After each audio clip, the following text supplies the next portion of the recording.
Oui, bonjour à tous. Donc aujourd'hui, je vais faire une vidéo. Je vais prendre qu'un thème parce que il découle des mêmes conclusions que je vais vous apporter.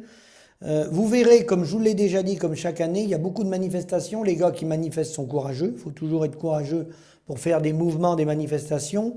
Mais comme je vous l'ai dit, malheureusement, on a participé à ça et on comprend la colère des gens, mais ce n'est pas en allant mettre du fumier, en allant manifester dans les préfectures et sur les autoroutes qu'on va résoudre le problème. Le problème, il n'est pas là, il est qu'on est attaché à un modèle, hein. Nous, nos interlocuteurs, c'est nos acheteurs. Ne jamais oublier que chez nous, en agriculture, c'est l'acheteur qui fait la facture. C'est l'industrie agroalimentaire qui a la main sur la paysannerie. C'est la raison pour laquelle il reste que 6,50 € sur un caddie de 100 euros. Et quand je dis il y a 6,50 € de matières premières agricoles sur un caddie de 100 euros, je parle avec les aides, avec toutes les aides qui vont à l'agriculture, la PAC, mais pas que la PAC, le financement de notre retraite et tout ça. Ça veut dire que si on enlevait les aides, on est en négatif. Donc on est en perfusion totale. Donc la solution viendra de nous en changeant le modèle et en reprenant la facturation et en nous prenant en main, pas en attendant des évolutions via les préfets, elles ne viendront pas de là.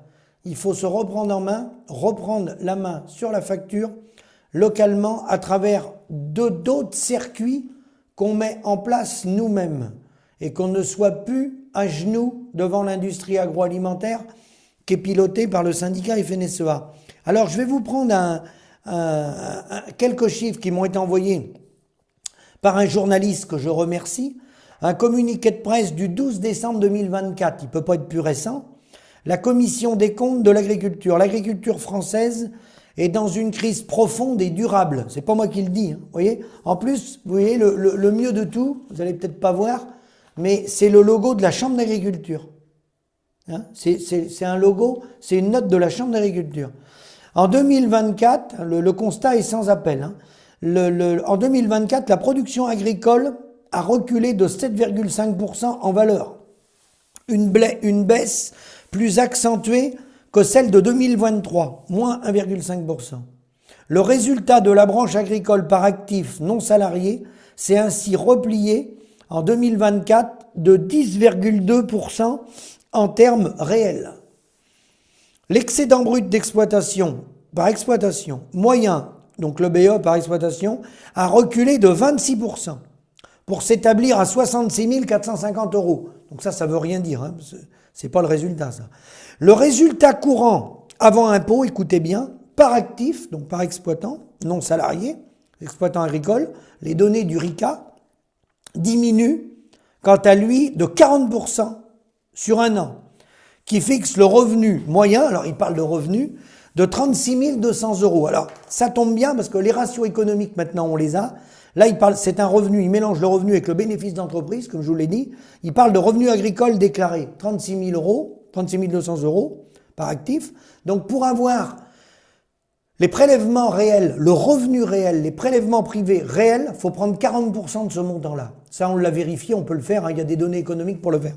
Donc ça correspond bien, parce que 36 200 €, si vous prenez 40% de cette somme-là, ben vous arrivez à peu près à ce qu'on se prélève en moyenne. Je parle toujours en moyenne.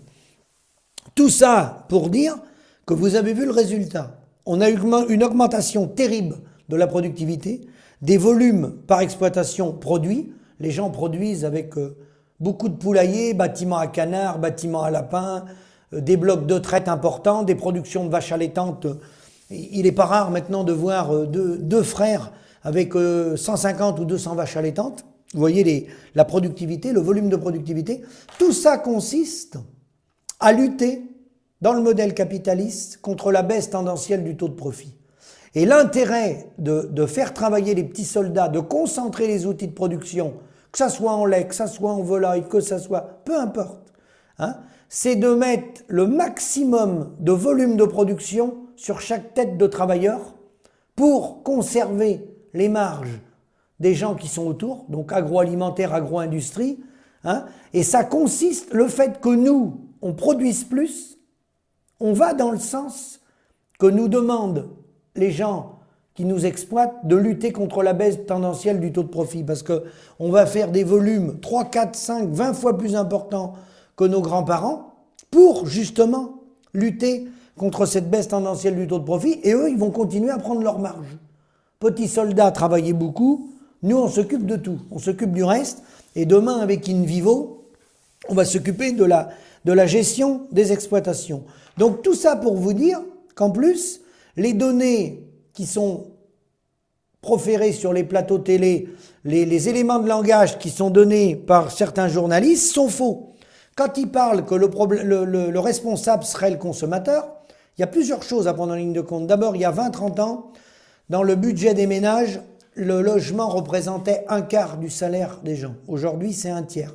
Ça pose un réel problème qui est lié aux politiques catastrophiques du logement menées par nos dirigeants successifs. Premier point. Deuxième point, lorsqu'ils parlent que les consommateurs seraient responsables parce qu'ils dépensent que 15% du budget des ménages, alors ça c'est faux. Ça c'est faux. La consommation des ménages, c'est 1350 milliards d'euros sur le produit intérieur brut. Et quand on prend ces 15% des 1350 milliards d'euros, en réalité, cette donnée-là est une donnée brute, mais qui ne tient pas compte de tout ce qui va de par vos impôts, directs et indirects.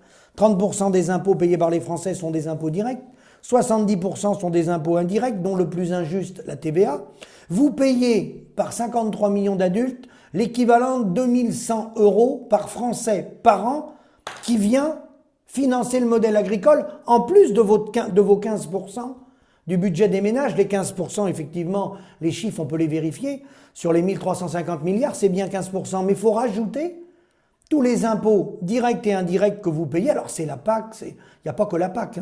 Il y a le financement des retraites, il y a tout qui va avec. Et ensuite, il y a l'impact sur la santé, qui est de l'ordre d'environ 1200 € par contribuable par 53 millions d'adultes. J'ai trouvé les dernières données, là il y a eu des études de fait. Donc vous voyez que tout est faussé. Quand on dit le consommateur ne veut pas mettre la main à la poche, vous pouvez le faire payer plus, il n'y a pas de ruissellement en agriculture. Les gouttières sont bouchées, Macron n'a pas pu les déboucher, Hollande non plus, Sarkozy non plus.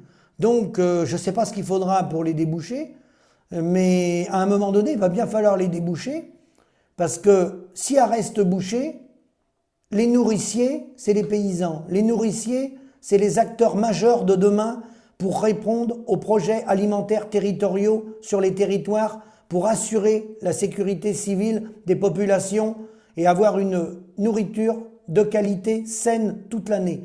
Donc ils sont en train de tuer les nourriciers par l'industrie agroalimentaire et la FNSEA qui captent la valeur ajoutée sur le dos des paysans et après, dans un second temps, pour nous remplacer, ils signent des traités de libre-échange depuis des dizaines d'années. Donc, et le Mercosur, ce n'est pas le traité de libre-échange qui a détruit les paysans, puisque les paysans sont déjà morts avant le Mercosur, mais c'est probablement le dernier clou qui est pointé sur le cercueil. Je vous remercie, à bientôt.